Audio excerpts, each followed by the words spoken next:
ahead and read. For the commandment is a lamp. So for the commandment, it is a lamp. Go ahead and read. And the law is light. And the law is light. So when people look at you, they should see that you are keeping God's law.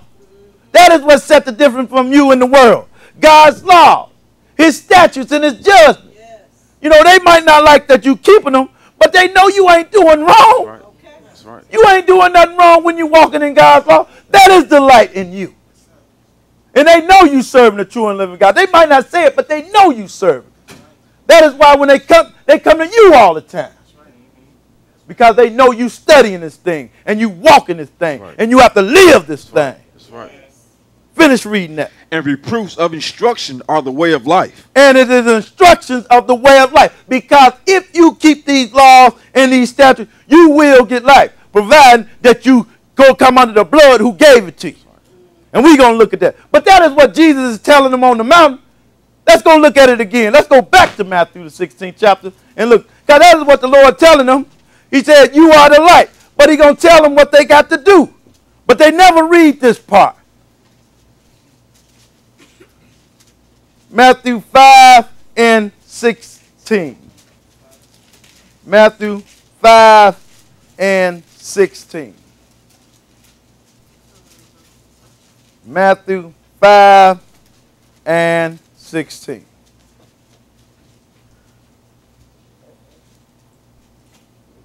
Five and 16. Okay, brother, go ahead and read. Let your light so shine before men that they may see your good works and glorify your Father which is in heaven. Go ahead.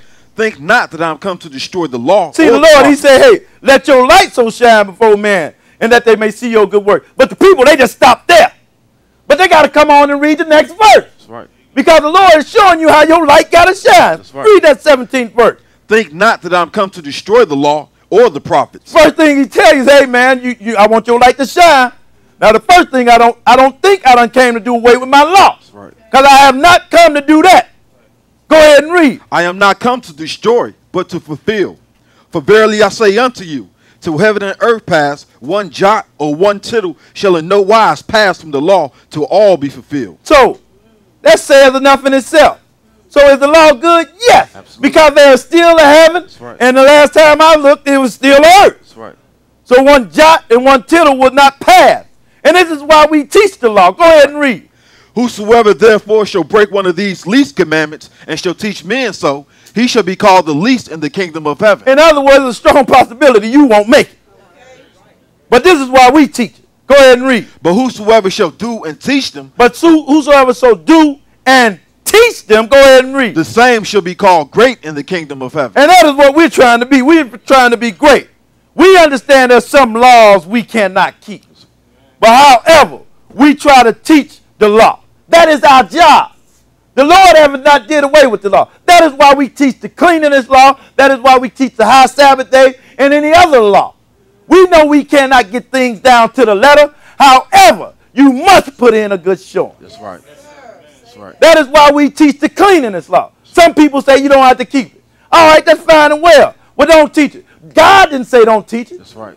We teach it. That's right. We kind of had to modify it a little bit. It's just like when you tell your children to do something at home. Okay, and then they run into something that they can't get around. However, they do everything else. They said we had to modify. We couldn't move this part out the way, but we did everything else around it. Right. You were like that. But if you come home and they ain't did nothing, what you gonna do? Get the belt. It's butt whooping time. So you got to put in a good showing. That is why we do the best we can. And we're going to continue to do the best we can. Because I'd rather put in a good showing than don't do nothing at all and tell you it's okay to do that. I'm not going to tell you it's that. Because God don't say it. Keep reading, brother. 20. For I say unto you, except your righteousness shall exceed the righteousness of the scribes and Pharisees, you shall in no case enter into the kingdom of heaven. You know, because the Pharisees, they gave the law. But then their works was not good. That's right. Because they did not keep the law. That's why the Lord jammed them all the time. They taught the law, but they did not keep it. And we're going to find out if you got some light in you, you got to teach the law, but you also got to walk in it. Keep reading, brother. Because we want to see some of them laws. Go ahead and read. Ye have heard that it was said by them of old time, thou shalt not kill. And whosoever shall kill shall be in danger of the judgment. Uh-huh. But I say unto you that whosoever is angry with his brother without a cause shall be in danger of the judgment. You see that? So Jesus didn't make it easy. At first, if I killed you, I'd be in trouble. But now I can't even be mad at you for no reason at all. You're going to be dangerous of the judgment. Go ahead and read. And whosoever shall say to his brother, Rocker, shall be in danger of the council. In other words, you tell a brother, man, you ain't good for nothing. That is what you're saying when you're saying Rocker. He's no good. He's just dead weight. No, you can't tell him that. Right. Go ahead and read. But whosoever shall say, thou fool, shall be in danger of hell fire. And that is why I be careful, very careful about calling people fools. That's why I read out the Bible where the Lord's call them fool. Where the Lord call you this. Right. I don't call you fool. I'm going to let the Lord call you. Because the Lord, he cannot lie. So I take heed to what he says. We all need to do that. Take heed to what your God says. Because he means business. He cannot lie. Let's go a little further. No, skip on down to verse 27. Go ahead and read. Ye have heard that it was said by them of old time, thou should not commit adultery. Where did you get that from? 10. You got that from the 10. Back in the law, right? Go ahead and read. But I say unto you, that whosoever shall look upon a woman to lust after her, have committed adultery with her already in her heart. Now, do that look like Jesus came and did away with anything? He made it much harder. Brother, you could be looking on the window as long as it's all right to look. It's all right to look. No, it's not all right to look. Because if you keep playing with that thing in your mind, you're going to jump out the window without a parachute. Keep playing with that thing in your mind. Because Satan going to always put it there. And he know you're getting weak. Sooner or later, you're going to jump out the window. And the Lord going to be right there to spank you. Skip on down to verse 31 and read. It hath been said, whosoever shall put away his wife, let him give her a writing of divorce. Because back in the days, if you seen something that you didn't like in your wife, you could give her a bill of divorce. But the Lord said that Moses allowed that because of the hardness of your heart. But in the beginning, it was not so. What God has put together, don't let no man put asunder. That's right. This is the only reason you could put your wife away. This is it. Go ahead and read. But I say unto you, that whosoever shall put away his wife, saving for the cause of fornication. In other words, if she go outside the marriage. That is the only reason a man could put away his wife, and that is the only reason a wife could put away a man if they go out of that relationship. Because one brother said, well, you talking to the woman here. The Lord ain't got no respect of person. It's one law for all. What are you talking about? Right. How you good brother going to try to run this? Right. So you talking to the woman all the time. Right. All right, but you go right ahead then.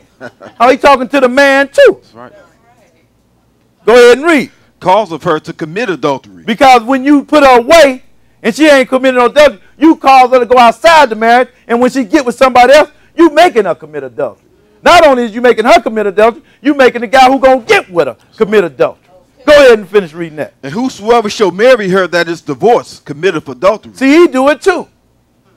But you don't suppose to divorce without somebody being foul in the marriage.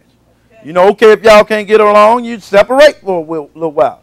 That is acceptable with God, but still, no, you can't get with nobody. Y'all got to reconcile and come back together. That's right. But sometimes those things happen. Somebody need a break. Get y'all mind right. Okay, y'all mind straight. Okay, let's get back together again.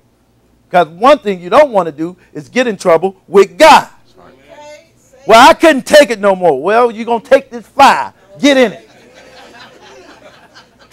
Right. Let's go a little further. Let's go to Proverbs 4. Proverbs 4. Israel come up with some things, brothers and sisters. Never seem to amaze me. Try to talk a bird out of a tree. Proverbs 4 and 1. Proverbs 4 and 1. 4 and 1. Because the law is your instruction, sisters and brothers, and you better hear them. That is what instructs you in righteousness. You got to walk upright before God. You are the ones that have to stand in the gap for God. You have to set the example like Christ made the example for us. Right. That is why we are called Christians. We are Christ-like. So we have to try to go without sin. That's right. We have to try. Not saying you're going to do it.